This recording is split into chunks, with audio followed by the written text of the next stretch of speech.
Well, thank you, Stephen. That introduction, I echo Stephen's sentiments in seeing a good crowd here today. It's a warm day and we've got a fair bit to get through, so I'll try to be concise. We've got a number of bases to touch so that I hope we can give you a full explanation of where we've come from September last year.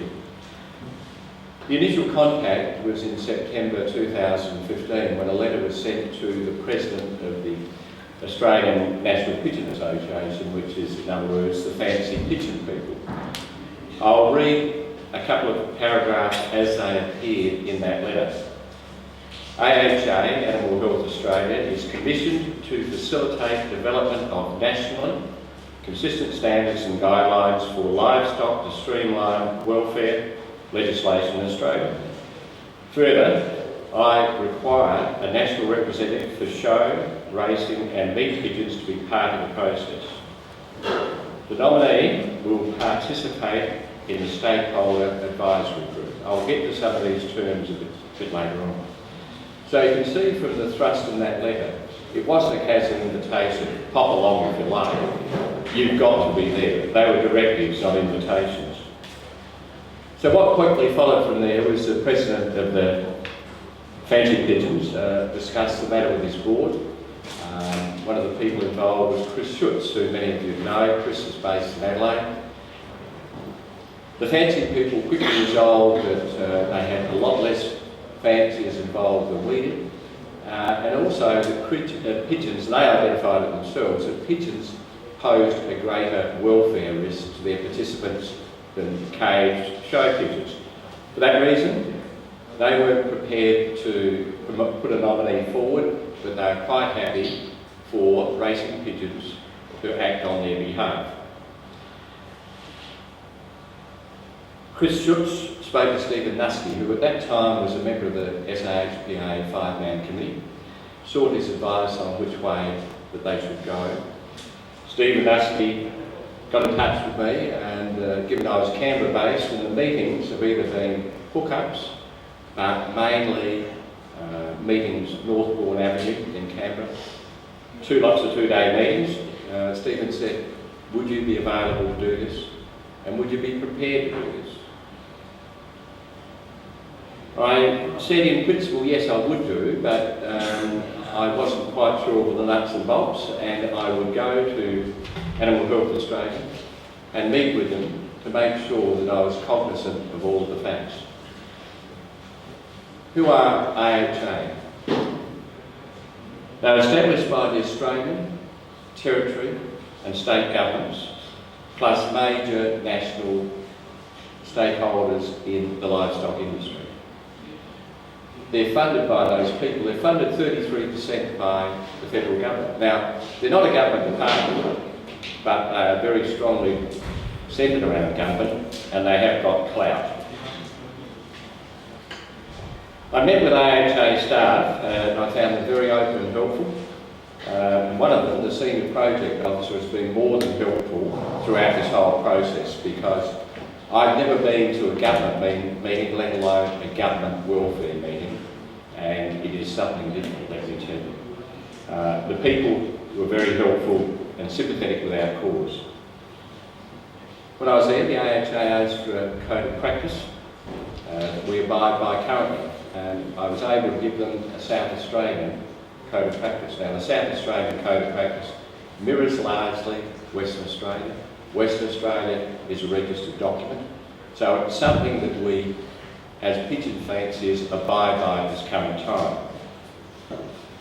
Their background in pigeons was just about nil, and that's not a criticism, because I was on a committee of 33 people, and some of the judgments that I was asked about were on quail, geese, ostrich and emu. Now, what I know about those, you could write on NASPRO, and it's very similar with these people at board level there. They're not pigeon-based.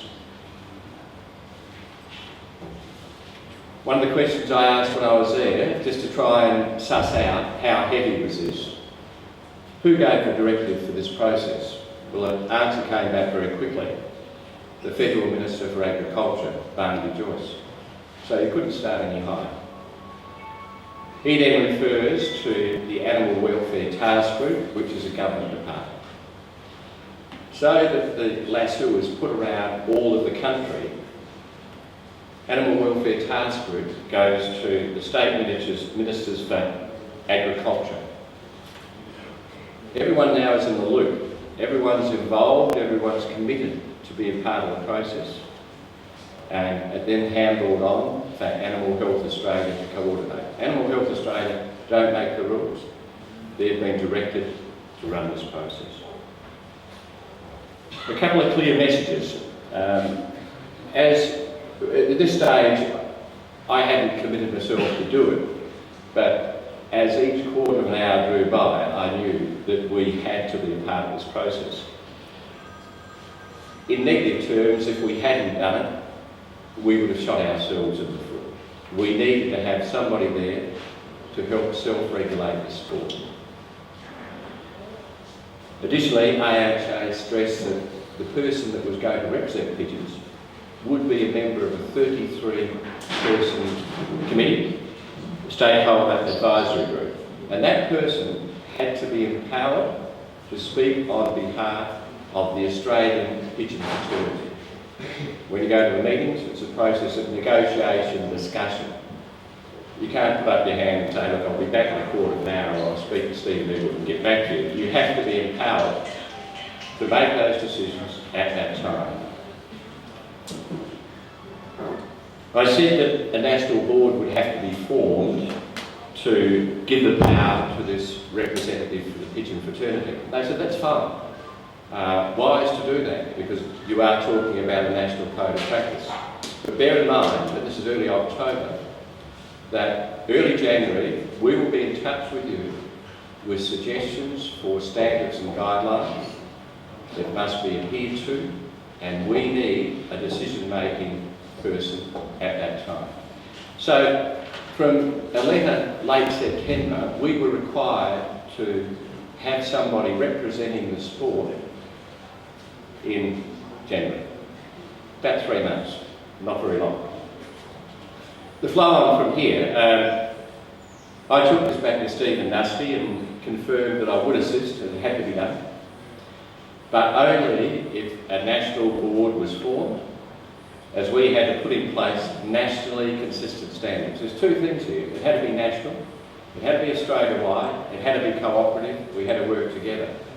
But I certainly was prepared to go to meetings and put my you-know-what on the line because I wasn't empowered to do so.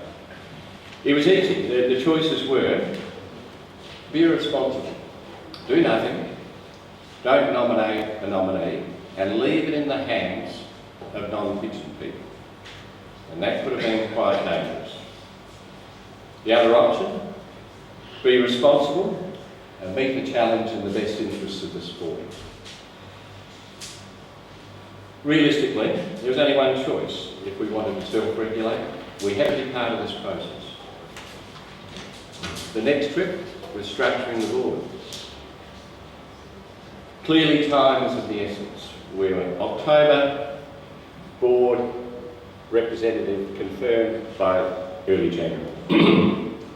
Several people, one of them, Stephen Nusky, burnt the midnight oil to contact senior administrators throughout the country, to seek their advice, to seek their suggestion, who would be a capable person from your state territory to make decisions, to be involved with the code of practice Australia-wide.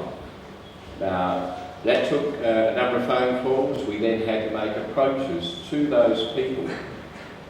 Would you like to participate? Can you give us a time? And we then got confirmation of people from various states, Mark Jeffrey, Greg Costa. I won't go through them all, but we then, the people having committed themselves to do this job, we had to go back to the boards, the administrations for the states and territories and have those people confirmed. During this period, Charles Hyder, who many in this room may know, Charles Hyder is a pigeon flyer and he's the Honorary Secretary for the VHA. And he's been terrific in his support. He's advised us on the formation of the board, the incorporation, the constitution. He's been ready for phone contact and he's been a wonderful support.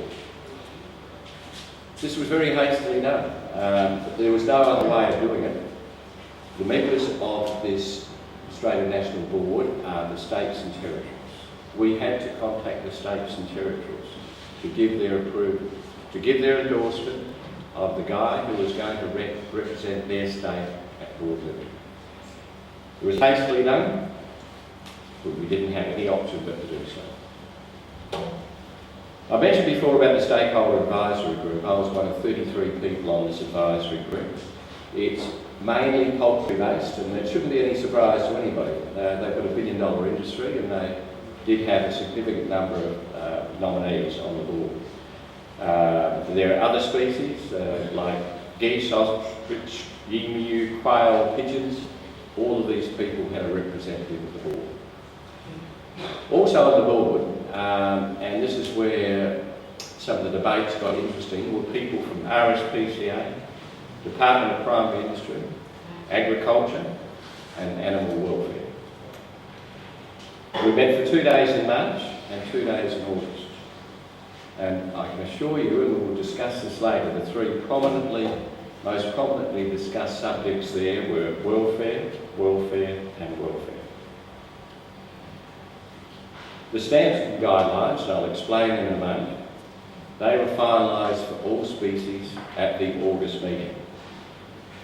There's no trick with standards and guidelines, it's very simple. Standards and guidelines were promoted by Animal Health Australia because they replaced the code of practice that was being put in place the last time, 2002. They serve the same process as a code of practice, but they're broken into two parts. Quite simply, standards, they're must-dos. No option with standards. We have 5 of them. They're very bland. There won't be any difficulty for sensible pigeon people to uphold these. It won't mean any change to the way you go about things. Well, I'd hope it won't change. It's basic. A must-do. Say we equate it to the road. You must stop at a red traffic light. It's not negotiable. You must do that. The same with our standards. The guidelines, there are 18 of them. They're basically recommendations. Again, in a road sense. In common sense, if you're driving on the road and it's thumping down with rain, the road's greasy, slippery, it's a suggestion that you drive more slowly. You're not compelled to, but it makes sense to do so. The same with the recommendations. They're saying, we're not going to tell you to do these things, but we think it's in your best interest to do. The standards and guidelines, as I said, the 5 and the 18, they form part of the National Code of Practice. And those standards and guidelines will be available for public consultation in February of 2017. And that'll be for poultry, the whole lot. It is not the expectation of Animal Health Australia that we'll have an inquiry. If there is substantiated change, they will make it. But it's unlikely that our standards and guidelines will change. The green folder there on the desk, there's copies of the standard and guidelines, double-paged. There's a copy there for everybody. If you would like to take it and read it when you've got the opportunity, you can ask questions at question time. If you miss the opportunity there, don't hesitate to ask me a question. I'm only too happy to answer them for you. Be our agents and take these standards and guidelines with you. Take them back to your clubs, take them back to your federations and your members so they can have a look at them. There's no secret with this. I would suggest shortly, Andrew, would we have something on our website? Very shortly. People can just tap it and read it. Okay. And as I mentioned before, they will be an appendix to our code of practice. In a nutshell, we had to be involved in this process. The standards and guidelines have to be nationally consistent. Therefore, the formation of a national body is a necessity. The national body was formed very quickly, but it was formed correctly. Thank you for your attention.